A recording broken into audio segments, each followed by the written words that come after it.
আলহামদুলিল্লাহ কোথাও কোনো পানি নাই, কোনো পানি নেই, আমাদের অবস্থা খুব সংকটাপূর্ণ। আপনি আমাদের জন্য একটু পানির ব্যবস্থা করুন।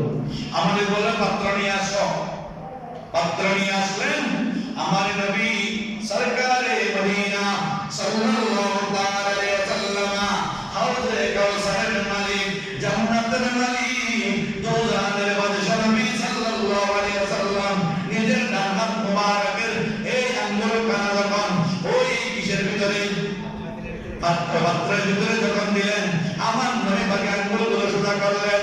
আমার নবীর কোন পাঁচটি আঙ্গুল থেকে পানি এমন ভাবে হতে লাগলো, সাহাবায়ে কেরাম বললেন আমরা ওযু করলাম, গোসল করলাম, পানি সংগ্রহ করলাম, আর কোনো জায়গা নাই পানি সংগ্রহ করার জন্য। আমার নবী এত পরিমাণ পানি নিজের হস্ত থেকে বের করে দিলেন। উচ্চ আওয়াজে বলুন সুবহানাল্লাহ। কোন নবীর ব্যাপারে তোমাদের এত দিন পোষণ করো? যে নবী তোমাদের জন্য কেঁদেছেন, উম্মতের জন্য কেঁদেছেন, মা বাবার জন্য কাঁদেন নাই। এজন্য হযরতে আল্লামা জামি রাহমাতুল্লাহ আলাইহি বলেন, একদিন আমার নবী সাল্লাল্লাহু আলাইহি সাল্লাম এক রাতের মধ্যে হযরতে ইমাম হুসাইন, আরেক রাতের মধ্যে আমার নবীর সন্তান ইব্রাহিমকে কোলে নিয়ে বসে আছেন। খুব আশ্চর্য চেহারা ছিল, খেলা করতেছেন দুজনকে নিয়ে। হঠাৎ করে কিছুক্ষণ পর আমার দয়াল নবীর চেহারা মুবারক মলিন হয়ে গেল, চোখ থেকে পানি পড়তে লাগলো। উম্মে সালামা জিজ্ঞেস করলো, ও আল্লাহর রাসূল, এতক্ষণ পর্যন্ত আপনি তো খুব আনন্দে ছিলেন, খুশিতে ছিলেন, কেন হঠাৎ আপনার মুখ মলিন হয়ে গেল, চেহারা মুবারক মলিন হয়ে গেল, কেন চোখের পানি ঝরাতে লাগলেন? আমার নবী বললেন, এই উম্মে সালামা শুনো শুনো শুনো, আমার কাছে কিছুক্ষণ পূর্বে জিবরিল আমিন আসলেন আল্লাহর পক্ষ থেকে, আমাকে এসে বললেন, ও আল্লাহর হাবিব, আপনি যে দুইটা সন্তানকে কোলের মধ্যে নিয়ে আশ্চর্য চেহারা বসে আছেন, আল্লাহ চাই না এই দুজন সন্তান জমিনের মধ্যে বেঁচে থাকুক, আল্লাহ চায় একটাই বেঁচে থাকুক। সুবহানাল্লাহ। কটা বেঁচে থাকুক? রাসূল আপনি বেঁচে নেন, কাকে নেবেন? রাসূলের সন্তুষ্টি যেটা আল্লাহ সন্তুষ্টি,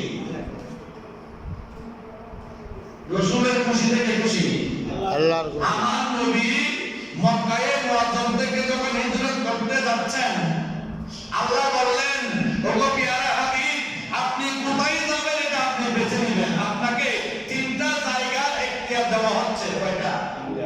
আল্লাহ চাইলে বলতে পারতেন না আপনি মদিনা যাবেন না, আপনি মিসরে চলে যান, এটা বলতে পারতেন না? আল্লাহ বলে নাই, আল্লাহ বলে যে রাসূল আপনাকে তিনটা জায়গা এখতিয়ার দেওয়া হচ্ছে, আপনি কোথায় যাবেন আপনি বেছে নেন। আমার নবী তিনটা জায়গা থেকে মদিনার জমিনকে বেছে নিলেন। সুবহানাল্লাহ। আমার নবীর জন্য অপশন ছিল, অন্য কোনো নবীর জন্য নয়। এজন্য আমার নবী হচ্ছে নবিয়ে মুখতার। আমার নবী কি? নবিয়ে মুখতার। আমার নবী হচ্ছে এখতিয়ার প্রাপ্ত নবী। আমার নবী না বলা পর্যন্ত আজরাইল আমার নবী পক্ষের মধ্যে হাত রাখে নাই। আমার নবী না বলা পর্যন্ত আজরাইল গর্ভের ভিতরে ঢুকে নাই। আমার নবী না বলা পর্যন্ত আজরাইল নবীর রূপ কবজ করতে পারে না। সুবহানাল্লাহ। এজন্য বলতেন, ও আল্লাহর হাবিব, এই দুজন থেকে আপনি কাকে বেছে নেবেন? নিয়ে নেন, দুজন থেকে যে কোনো একজনকে বেছে নেন। আমার নবী বললেন, আমি যদি ইমাম হুসাইনকে যদি আল্লাহর রাস্তায় ছেড়ে দিই, তাহলে মাওলা আলী, মা ফাতেমা সবচাইতে বেশি কষ্ট পাবে। আমার মা ফাতেমা সবচাইতে বেশি কষ্ট পাবে, আমি মানতে পারবো না। কারণ মা ফাতেমার কষ্ট রাসূল সহ্য করতে পারতেন না। আর যদি ইব্রাহিমকে আমি ছেড়ে দিই আল্লাহর রাস্তায়, সবচাইতে বেশি কষ্ট আমি পাবো, এটা আমি সহ্য করতে পারবো। সুবহানাল্লাহ। আল্লাহ রাসূল বললেন, জিবরাইল, আমি ইমাম হুসাইনকে বেছে নিয়েছি। কেমন না? এজন্য বলেছেন, জিয়ের নাতিরা না হলে বেশি মোহাম্মদ করে কিলে বললেন। কারণ আমার নবীর নাতি ছিল জিয়ের নাতি, ছেলের নাতি নয়। আমার নবী বলেছেন, তোমরা কাউকে বাপ ধরে গালাগালি করো না। আমি মা ফাতেমার আব্বা জান করে। সুবহানাল্লাহ। তোমরা কোন দিনকে গালি গালাজ করো না, আমি দিন ছিলাম।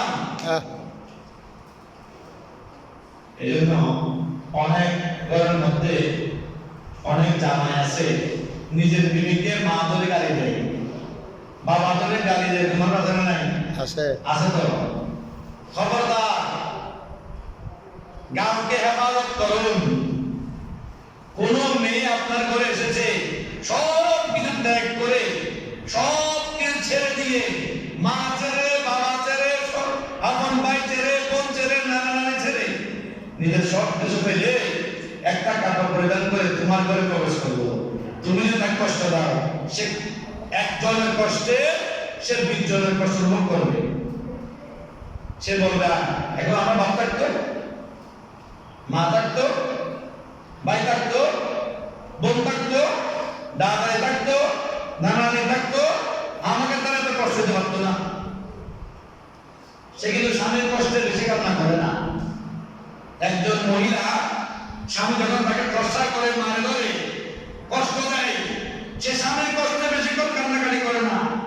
সে কান্নাকাটি করে তার বাবার কথা চিন্তা করে, মার কথা চিন্তা করে, ভাই বোনের কথা চিন্তা করে।